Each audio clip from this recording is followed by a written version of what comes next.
मैं आपको बेटा आज पढ़ाने वाली हूँ Anne Frank, the diary of Annie Frank, जो कि बहुत इंपॉर्टेंट है। अगर आपने ये वीडियो देख ली ना बेटे, मैं कह रही हूँ उसमें कुछ भी क्वेश्चन आ जाए आप अटेम्प्ट कर लोगे। मैंने इस तरह से आपको इतने इजी एक्सप्लेनेशन के साथ समझाया है, ठीक है। तो जरूर देखो, पूरी वीडियो देखो। Okay, hello everybody. सो आज मैं आपको इंग्लिश का चैप्टर कराने वाली हूँ from the diary of Annie Frank. So बेटा ये बहुत इंस्पिरेशनल स्टोरी है, ठीक है। बहुत बड़ी सीख मिलती है इस स्टोरी से। सो ये बेटा इसकी थीम क्या है? War, resilience, liveliness and self expression. जो भी इस चीज में हुई है, ठीक है, वार हुआ है, ठीक है, बहुत सारी चीजें। एक लड़की के बारे में ये है कि वो क्या क्या सहती है, ठीक है। मैसेज किया जाता है बेटा पूरी स्टोरी से, मैं आपको स्टोरी बताऊंगी। पहले आप जान लो मैसेज क्या है बेटा। Even in the darkest time hope and humanity persist. अगर आपके पास बहुत ज्यादा डार्केस्ट टाइम है, बहुत ज्यादा मुश्किल भी है ना, लेकिन अगर आपके पास होप है और ह्यूमैनिटी परसिस्ट होती है, ठीक है। सो बेटा बहुत अच्छा मैसेज है ये, ठीक है। अपनी लाइफ में भी आप अप्लाई करोगे तो बहुत अच्छी बात है। सो बेटा समरी है बेटा एनी फ्रैंक के बारे में, ठीक है, जो एक जूइश गर्ल है। क्या है बेटा? Jewish girl. सो बेसिकली ये स्टोरी है बेटे, पहले हिटलर का राज चलता था, आप सभी को पता है। तो हिटलर हर जगह राज करते करते बेटा नीदरलैंड तक पहुंच गए थे, जो कि ये जूइश गर्ल कहाँ पे रहती थी? नीदरलैंड में, ठीक है। सो उसने ना अपने एक्सपीरियंस, जो भी नाजी परसिक्यूशन हुआ, मतलब जो हिटलर्स थे वो जूइश को पसंद नहीं करते थे, उनका बहुत अत्याचार करते थे, उनको मार देते थे, ठीक है। जो भी जूइश दिखता था उनको वो मार देते थे, ठीक है। तो सिर्फ इसकी जूइश गर्ल की फैमिली बच जाती थी। इसकी फैमिली में इसकी सिस्टर, मम्मी पापा थे। तो ये लोग फिर कहाँ चले जाते हैं बेटे? एम्स्टरडेम में चले जाते हैं। फिर ये वहाँ पे रह रहे होते हैं। She expressed her emotions, fears and dream while living in hiding, offering a deep insight into human desire. So बेटा ये जो अपनी डायरी लिख रही है ना, इस डायरी में ये अपनी सारी बातें बताती है, ठीक है। पहले आप ये जान लो, जब हिटलर नीदरलैंड तक चले गए थे, जर्मनी पे कब्जा कर लिया, नीदरलैंड पे कब्जा कर लिया, तो नीदरलैंड में ना फिर जब ये एम्स्टरडैम में रहते थे तो इनको मार दिया गया था। सिर्फ इनके जो एनी फ्रैंक है, सिर्फ इसके जो है बेटा फादर बचे थे। फादर का नाम क्या है? Otto Frank. ओटो फ्रैंक, ठीक है, याद रखना। फादर का नाम क्या है? Otto Frank. तो मैं अब बताती हूँ बेटा, ये जो डायरी है ये लिखी गई है 20 जून 1942, ठीक है। 20 जून 1942, याद रखना इसको। सो बेटा इसमें पहले तो ये बताती है सारी चीज़ें अपने बारे में, क्या क्या इसके साथ हुआ, मतलब कि जो भी, जैसे किसी किसी को, आपको रियल लाइफ में भी लोगों को डायरी लिखना बहुत पसंद होता है, ठीक है। यानी कि ना कोई भी फ्रेंड नहीं थे, वो बताती है कि उसके कोई फ्रेंड नहीं थे। इवन उसके पास जो थे बेटे 30 लोग थे, उसके नेबर को मिलाकर या फिर उसके फैमिली को मिलाकर, उसके क्लासमेट्स को मिलाकर, लेकिन वो किसी के साथ भी कनेक्ट नहीं कर पाती थी। उसका कोई भी फ्रेंड नहीं था। क्योंकि देखो फ्रेंड का होना क्या होता है कि अगर वो फ्रेंड जो आप, जिससे आप एक्सप्रेस कर सकते हो अपनी चीजें, बट वो फील किसी के लिए नहीं करती थी, इसलिए इसका कोई भी फ्रेंड नहीं था, इसलिए वो डायरी लिखती थी। जो भी चीजें थी वो अपनी डायरी में लिखती थी। सो बेसिकली उसका बेटा क्या मानना था? Paper have more patience than people. उसका क्या मानना था कि पेपर के अंदर जो है बेटा ज्यादा पेशेंस होता है लोगों से, क्योंकि लोगों को आप अगर अपना कोई बात बताओगे, दुख बताओगे, तो वो अपना खुद का बताने लग जाते हैं, समझते नहीं है, ठीक है। सो इसलिए वो सोचते थे कि पेपर ही मेरा फ्रेंड है, पेपर ही मेरा सब कुछ है। जो अपनी फीलिंग्स जो मैं एक्सप्रेस करती हूँ, कम से कम वो आराम से सुनता है, ठीक है। सो ये सारी चीज थी। तो बेटा जब वर्ल्ड वार सेकेंड हुआ था जर्मनी में, ठीक है, जब मैंने आपको बताया नीदरलैंड में उन्होंने कब्जा कर लिया था। सो बेटे ये डायरी जो है ना, जब इसके जो एनी फ्रैंक फैमिली को मार दिया था, जब खाली उसके फादर बचे थे, तो उसके फादर एम्स्टरडैम में जाकर उस बच्ची की डायरी लेकर आए थे। उस बच्ची की डायरी पब्लिश करवाई थी इंग्लिश में, और डायरी का टाइटल था a story of young girl, ठीक है। सो ये सारी चीज डायरी ऑफ यंग गर्ल। तो उसने ऐसे करके डायरी वो इंग्लिश में छपवा दी थी, बहुत लोगों को पसंद आई थी, बहुत लोगों ने पढ़ी थी। तो उसका ये एक्सट्रैक्ट है जो कि मैं आपको एनी फ्रैंक का बता रही हूँ। सो बेटा उसने बहुत सारी चीजें अपनी फेस की थी लाइफ में। उसने बताया, उस डायरी में लिखा था कि वो स्कूल गई थी, मॉन्टेसरी नर्सरी स्कूल, ठीक है। 6th क्लास तक वो स्कूल में पढ़ी थी, ठीक है। तो उस स्कूल में एक प्रोफेसर थी, उसकी टीचर थी अच्छी, वो बहुत अच्छी थी, उसकी बॉन्डिंग अच्छी थी। तो फेयरवेल जब उसकी हुआ फेयरवेल, तो वो बहुत ज़्यादा रो रही थी। तो जब वो बेटे नेक्स्ट फिर आगे परस्यू करने गई, आगे क्लासेस।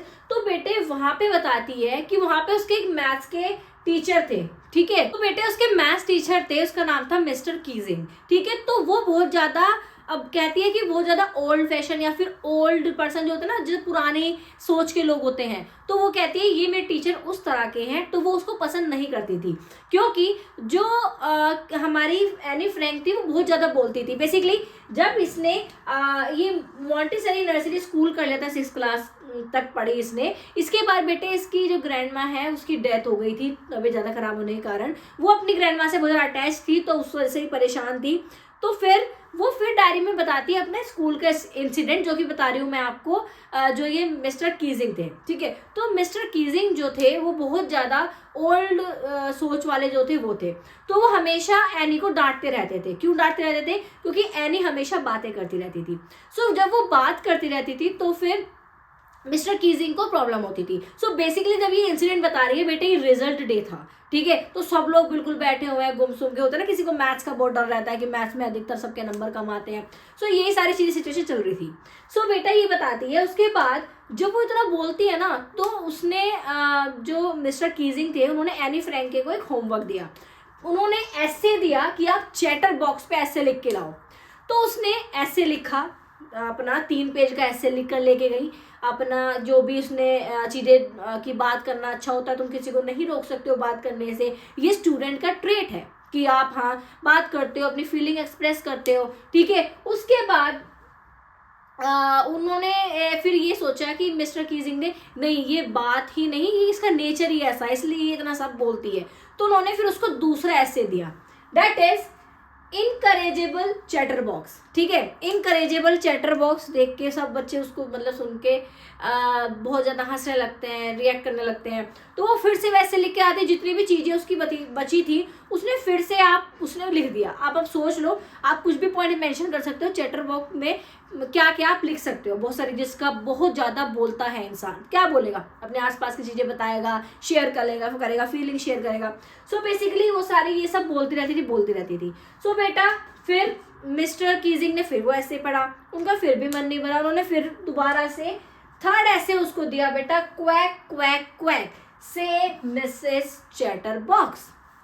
सो इस ऐसे के नाम को सुन के सारी क्लास हंसने लग गई, ठीक है। सो एनी फ्रैंको को भी हंसी आ रही थी, पर वो कंट्रोल कर रही थी। सो बेटा जब उसने सोचा कि अब तो मेरे पास जो भी चैटर बॉक्स की पॉइंट्स है वो तो सब मैंने इसके अंदर मेंशन कर दिए। सो बेटा उसकी एक फ्रेंड थी, ठीक है, वो अच्छी राइटर थी, अच्छी सी पॉइंट वगैरह ये सब लिखती थी, ऐसे वगैरह। सो बेटा उसने इसकी हेल्प करी। तो इस वाले ऐसे में ना उसने अपनी एक स्टोरी बताई, अपनी नहीं मीन्स उसने एक स्टोरी बताई डक की, ठीक है। तो बेटा एक डक था, ठीक है, और उसकी वाइफ थी और उसके 3 बच्चे थे। तो उसके जो डक का फादर था उसने उनको मार दिया था, ठीक है, उन तीनों बच्चों को मार दिया था। क्यों? वो ज्यादा क्वैक क्वैक क्वैक बहुत ज्यादा बोलते थे। सो बेटा इस स्टोरी जो आपकी एनसीईआरटी में बहुत ज्यादा ब्रीफली एक्सप्लेन की गई है। सो वो जो ऐसे ये लिखा था मिसेस एनी फ्रैंक ने, वो जो है मिस्टर कीजिंग के दिल को छू गई थी।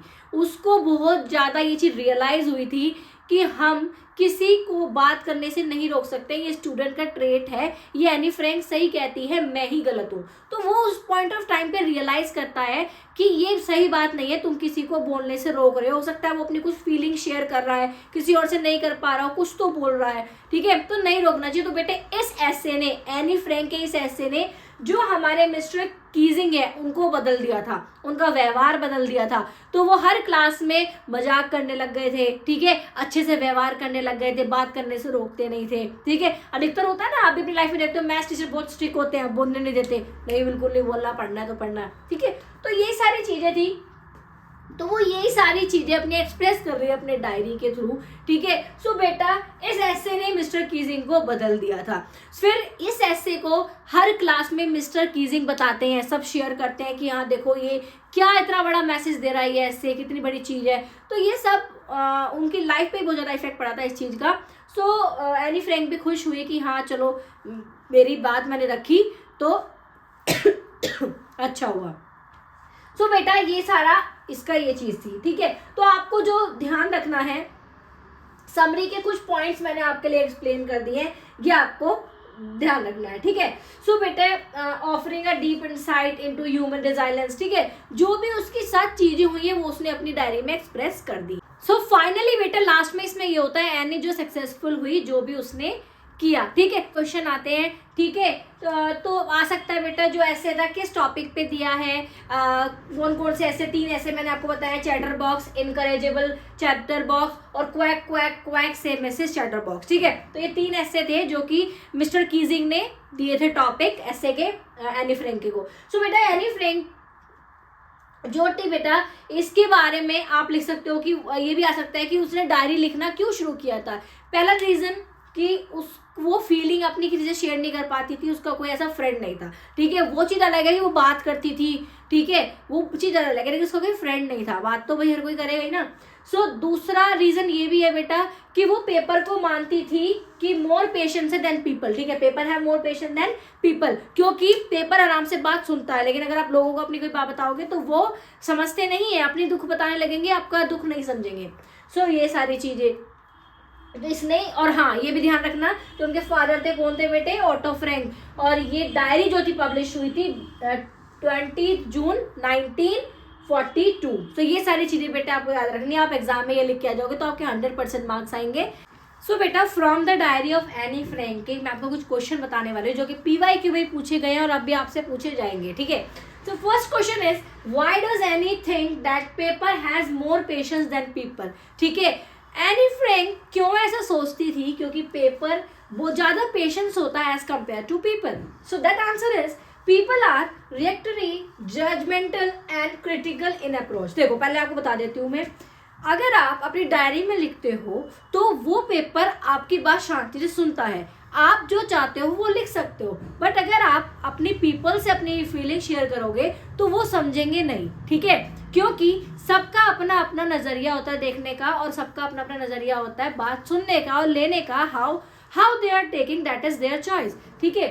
सो that next is the fear of reaction from the people can make us withdraw from expressing our feeling.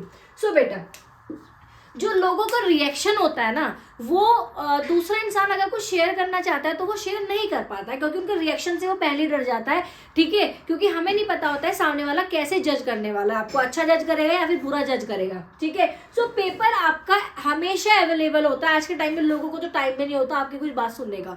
सो इसलिए कहा गया है क्योंकि पेपर के पास हमेशा टाइम होता है कि आप जब चाहो लिख सकते हो, जब अपनी फीलिंग्स शेयर करना चाहो कर सकते हो, ठीक है। सो इसलिए वो आसानी से पेपर को ट्रस्ट करती थी, पीपल को नहीं, ठीक है। सो ये कुछ पॉइंट्स अगर आप अपने आंसर्स में लिखोगे तो आपको फुल मार्क्स मिलने वाले हैं। People are reactionary, judgemental and critical in approach, the fear of reaction from the people can make us withdrawal from expressing our feelings, people is available to you, write on it whenever you have time to express your feeling in words, ठीक है। she could easily write on it what she felt more hurt। so बेटा इस story में ये भी था कि वो अपने जो अपने ना बोझ लग रहा था उसको चेस्ट पे ना बहुत ज्यादा भारीपन लग रहा था, क्योंकि वो अपनी फीलिंग किसी से शेयर नहीं कर पा रही थी, तो वो सारी फीलिंग्स अपनी डायरी में शेयर कर रही थी। She could trust a diary more than people, ठीक है। तो ये सारे पॉइंट लिख के आना, ये PYQ है और इस बार भी ये क्वेश्चन आ सकता है, ठीक है।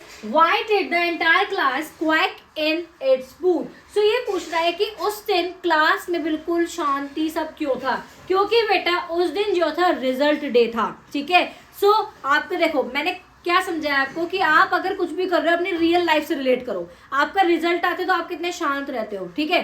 सो इसमें भी यही है, the entire class was anxious and nervous because it was result time and there was going to be a meeting to decide who was going to next higher class and who was to be determined in the class same class। so basically उस दिन PTM थी और उस दिन पता चलने वाला था कौन बच्चा, ठीक है, कौन बच्चा इस क्लास में रहेगा और कौन बच्चा आगे क्लास में प्रमोट होगा, मीन्स कौन फेल हो रहा है और कौन पास हो रहा है, ठीक है। तो अगर आप इसको डेली लाइफ में अपनी पे लेकर समझोगे तो आपको और ज़्यादा पॉइंट्स याद आएंगे कि हाँ रिजल्ट डे होता है तो आप कैसा फील करते हो। तो ऐसे ही वही बच्चे उस वक्त फील कर रहे थे, तो आप वो सारे पॉइंट्स लिख सकते हो, ठीक है। डरे हुए, डर लग रहा था कितने मार्क्स आएंगे पता नहीं, ठीक है। पेरेंट्स क्या करेंगे, पेरेंट्स क्या सोचेंगे, टीचर डांट लगाएगी, मेरे साथ के बच्चे क्या सोचेंगे, उनके अच्छे नंबर कैसे आ गए, मेरे से कम किसके आए, ये सारे थॉट्स चलते हैं ना, तो ये सारे आप पॉइंट्स मेंशन कर सकते हो, ठीक है। ये भी PYQ है बेटा, प्रीवियस ईयर में क्वेश्चन पूछा गया था,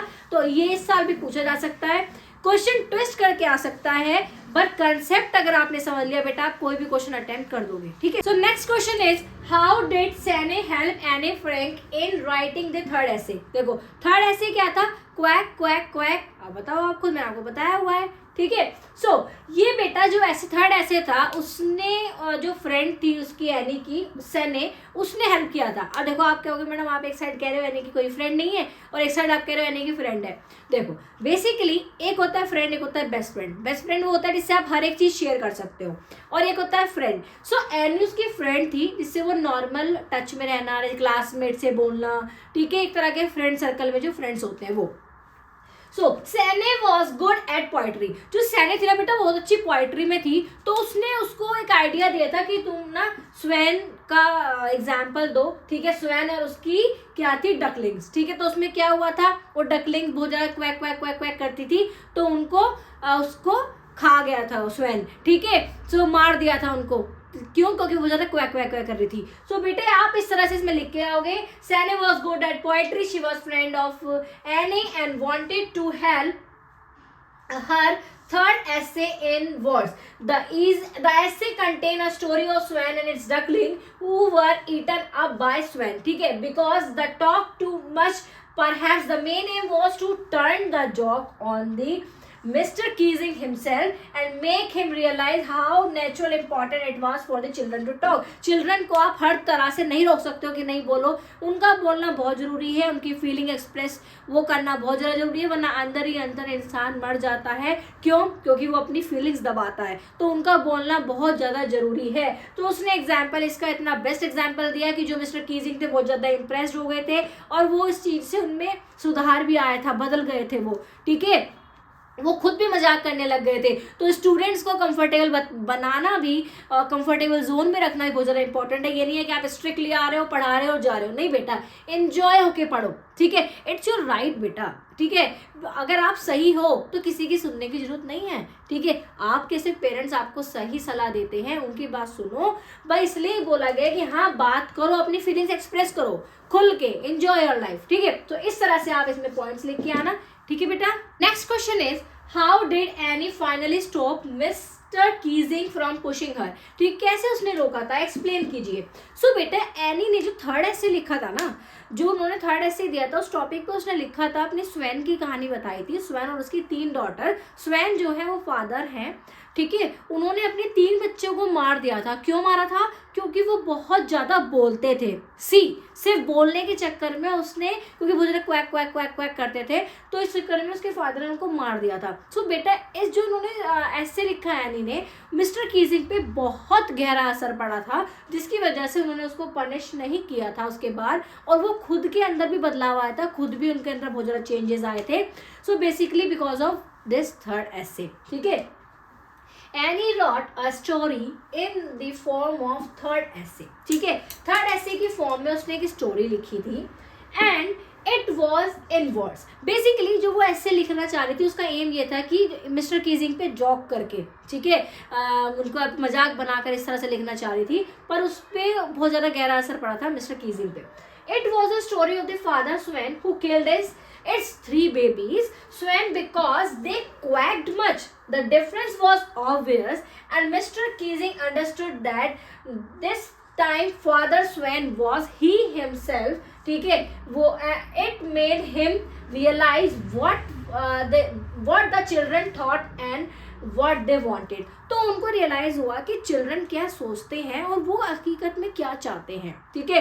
तो जब उसने रियलाइज किया तो बहुत ज़्यादा अंदर चेंजेस लेके आए। उसके बाद उसने पनिश भी नहीं किया एनी को, एनी की फीलिंग्स को वो समझ पाए। फिर वो नेक्स्ट क्लासेस में, अगली क्लासेस में बच्चों के साथ जॉक करते थे, हंसी मजाक करते थे, अच्छे से व्यवहार करते थे, ठीक है। और तो ये बेटा बहुत इंपॉर्टेंट मैसेज हमारी लाइफ पे भी जाता है, ठीक है। तो इसको जो मैंने आपको पहले बार अगेन एंड अगेन मैं आपको बोल रही हूँ, अगर आप इंग्लिश की स्टोरीज पढ़ रहे हो, इंग्लिश नहीं आप कुछ भी पढ़ रहे हो, आप अपनी लाइफ से रिलेट करो उसको, तो आप अच्छे से खुद पॉइंट्स लिख पाओगे, ठीक है। किसी के कॉपी करने की जरूरत नहीं है, पॉइंट्स आप खुद ही समझ जाओगे, अपनी लाइफ पे लेके चलो इसको, ठीक है। अगर आपको कोई रोके, ठीक है, कि आपको बोलना नहीं है बिल्कुल भी, तुम क्यों बोल रहे हो, मारे तुम्हें, तो क्या आप सहन कर लोगे? क्या वो सही है? नहीं सही है, ठीक है। तो क्योंकि आपका हक है, इट्स योर राइट, ठीक है, राइट टू स्पीक। तो इस तरह से आपको लिख के आना, मैंने आपको पॉइंट्स ही बता दिए बेटा। Another most important question is बेटा, what kind of teacher was Mr Keesing. जो मिस्टर कीजिंग थे वो किस तरह के टीचर थे, किस तरह के मतलब उनका नेचर था। सो बेटा मिस्टर कीजिंग जो थे वो अच्छे टीचर थे, इंटेलिजेंट थे। तो उन्होंने क्या क्या नेचर आपको दिखा कि जो उन्होंने व्यवहार एनी फ्रैंक के साथ किया, तो वो सब लिख सकते हो। So, Mr. Keesing was an intelligent teacher. He did not want his student to talk in the class.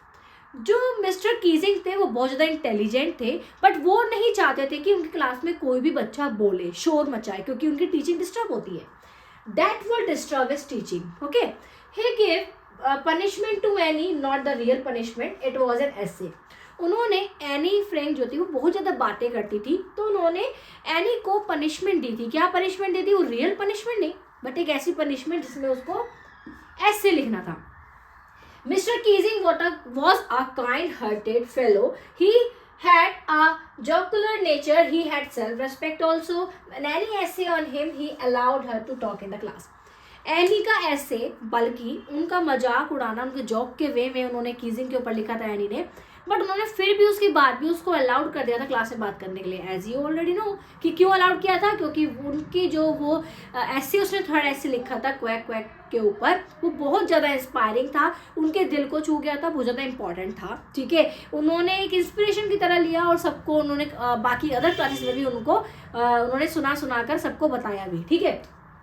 सो बेटे इस तरह से आप क्वेश्चन आएगा, मिस्टर कीजिंग के बारे में आ जाए, ठीक है, या फिर एनी फ्रैंक के ऊपर आ जाए, तो आप कुछ पॉइंट्स लिख सकते हो। मैंने इतनी आसानी से आपको समझा दिया, आप लिख सकते हो, ठीक है।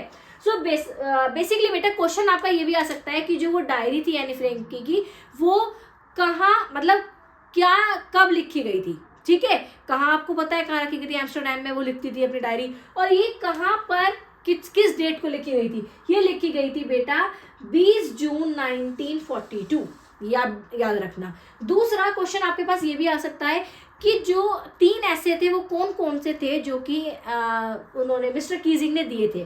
बेटा first is a chatterbox, second is incorrigible chatterbox, third is quack quack quack said mistress chatterbox, ठीक है। सो ये सारी चीजें उन्होंने, ये 3 ऐसे दिए थे, इनके ऊपर लिखना है। तीनों ऐसे में आपको पता है उसने क्या क्या लिखा था, मैंने आपको ऑलरेडी वीडियो में समझाया हुआ है, आप आराम से देखो उसको, ठीक है। सो ये सारे क्वेश्चन आ सकते हैं। दूसरा अनदर क्वेश्चन ये भी आ सकता है बेटा कि जो थर्ड ऐसे में था, क्योंकि 2 ऐसे में वो सब कुछ लिख चुकी थी, उसे समझ नहीं आता मैं थर्ड ऐसे में क्या लिखूं, तो उसकी हेल्प किसने की थी? उसकी हेल्प की थी बेटा सैनी ने। सैनी कौन थी? उसकी फ्रेंड थी, not a best friend but a friend, जो क्लास में जो फ्रेंड्स होते हैं, ठीक है। सो बेटा ये क्वेश्चन का अगर कुछ भी क्वेश्चन आ जाए बोर्ड में आप अटेम्प्ट कर लोगे, मैं आपको इसकी गारंटी दे रही हूँ, अगर आपने पूरी वीडियो देख ली, ठीक है। ये बहुत ज़्यादा इंपॉर्टेंट है। तो thank you so much for watching and all the very best. ध्यान से पढ़ो, मन लगा कर पढ़ो, ठीक है। अगर आपके अंदर करेजमेंट है, अगर आपके पास हिम्मत है कि आप कर सकते हो, तो डेफिनेटली कर सकते हो, ठीक है। मेरी भी दुआ आपके साथ है कि आप अच्छे नंबर लेके आओगे, मेहनत करो, आप सभी के अच्छे नंबर आए, ठीक है। ऑल द वेरी बेस्ट मेरे बच्चों।